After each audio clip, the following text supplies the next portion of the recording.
मत कर निराशा की बातें, जीवन सफलता की आशा है। कर्तव्य कर्म करते जाओ, यही जीवन की परिभाषा है।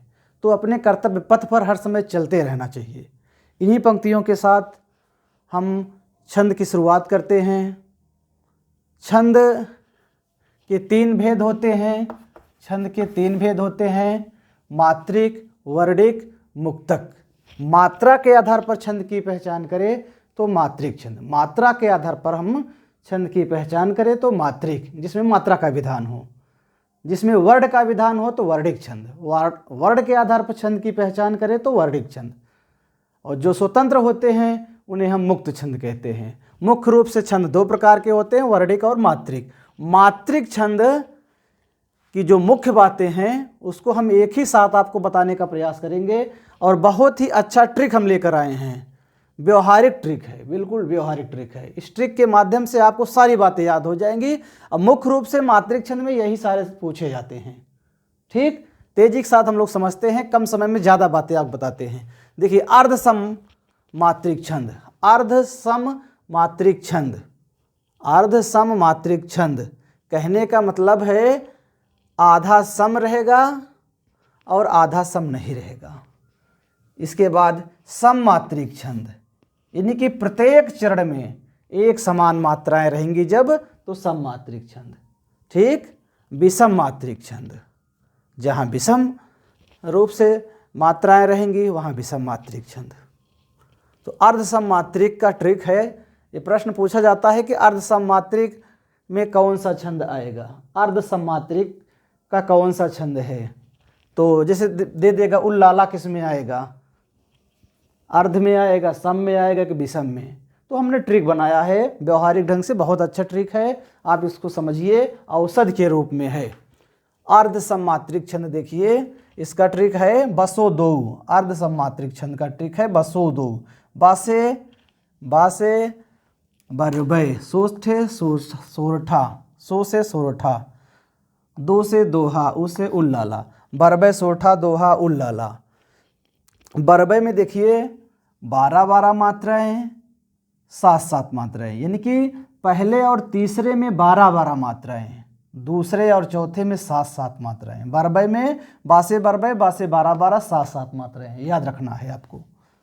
यानी कि यहाँ से लेकर यहाँ तक ये एक चरण हो गया, यहाँ से लेकर यहाँ तक दूसरा चरण है, ये इधर ये तीसरा, ये चौथा। देखिए यहाँ हमने यत भी लगा दिया समझने के लिए। तो बरबे में 12 मात्राएं, 7 मात्राएं, यानी कि पहले तीसरे में 12, दूसरे और चौथे में 7 मात्राएं। सोरठा में इसी प्रकार देखिए, सोरठा में 11 मात्राएं, 13 मात्राएं होती हैं, तो सोरठा होगा। इसका देखिए सोरठा, आप सो लिखेंगे तो आप 11 खींचेंगे, तो याद करने के प्रतीक से याद रखिए कि पहले क्या आएगा 11, फिर 13। ठीक इसी का उल्टा दोहा होता है। दोहा में देखिए 13, 11, दोहा में 13, 11। उल्लाला, उल्लाला में पहले और तीसरे में 15, दूसरे और चौथे में 13, यानी कि 15, 13 मात्रा है किसमें, उल्लाला। मान लीजिए लाला जी के 2 बेटे हैं, एक की उम्र कितना साल है, 15 साल, और दूसरे की 13 साल है। लाला जी के 2 बेटे, एक 15 साल का है और एक 13 साल का है। ठीक, बहुत ही आसान है। अर्धसम मात्रिक बसो दो, बरबे सोठा दोहा उल्लाला। अर्धसम मात्रिक बसो दो, बरबे सोठा दोहा उल्लाला।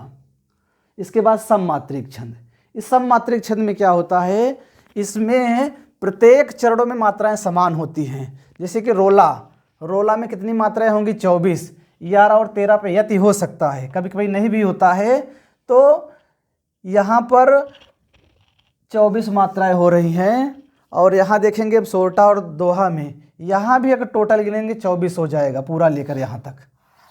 लेकिन अंतर क्या है, सोरठा और दोहा में यहाँ 2 लाइनों में 4 चरण हो जाते हैं। सोरठा दोहा में 2 पंक्तियों में 4 चरण इसमें हो जाते हैं। लेकिन रोला में क्या है, एक पंक्ति में एक ही चरण होता है। अंतर यही है, यहाँ 2 लाइन में पूरा छंद कंप्लीट हो जाएगा सोरठा दोहा का, लेकिन यहाँ कम से कम 4 लाइन, एक लाइन में एक चरण होगा। ठीक, तो रोला में कितनी मात्राएं? 24। इसी प्रकार गीतिका में 26 मात्राएं, चौपाई में 16 मात्राएं, हर गीतिका में 28 मात्राएं होती हैं। इसके बाद विषम मात्रिक छंद। विषम मात्रिक छंद का ट्रिक है कुछ, कुछ, कु से कुंडलियाँ, छा से छप्पय। तो इसमें देखिए 2 मात्रिक छंदों को मिलाकर एक नया छंद बनता है, तो विषम मात्रिक है। जैसे कि देखिए कुंडलिया में दोहा प्लस रोला, दोहा रोला से क्या बन जाएगा? कुंडलियाँ। कुंडलियाँ का ट्रिक है कुंडलियाँ दरो, कुंडलियाँ दरो, दा का मतलब दोहा, रो का मतलब रोला, तो दोहा प्लस रोला से क्या बन जाएगा? कुंडलियाँ। कुंडलियाँ दरो याद रखिए, क्या है? कुंडलियाँ दरो, दा से दोहा, रो से रोला, दोहा रोला से कुंडलियाँ। इसके बाद छप्पय। छप्पय का ट्रिक है रोऊ, ऐसे याद रखिए, छप्पय करके रोऊ, व्यवहारिक ट्रिक है, छप्पय करके रोऊ। रोला प्लस उल्लाला से क्या हो जाएगा? छप्पय, रोला प्लस उल्लाला से छप्पय। एक रोला एक उल्लाला अगर जहाँ मिल जाए वो वहाँ छप्पय, जहाँ एक दोहा और रोला मिल जाए वहाँ कुंडलियाँ।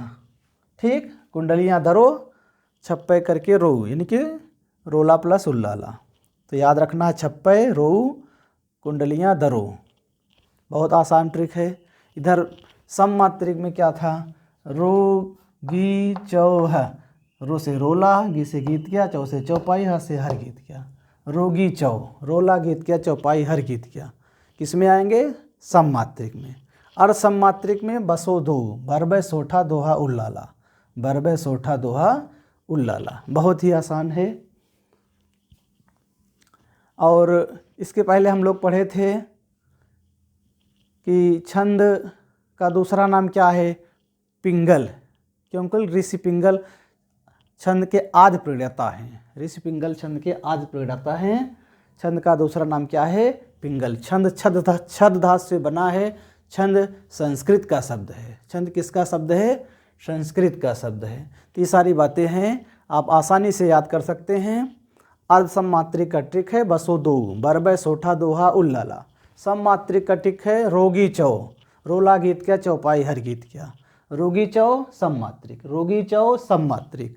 बसो दो अर्धसम मात्रिक, बसो दो अर्धसम मात्रिक। कुछ विषम मात्रिक, कुछ विषम मात्रिक। बिल्कुल व्यवहारिक ट्रिक है, बहुत आसान है। ठीक, धन्यवाद।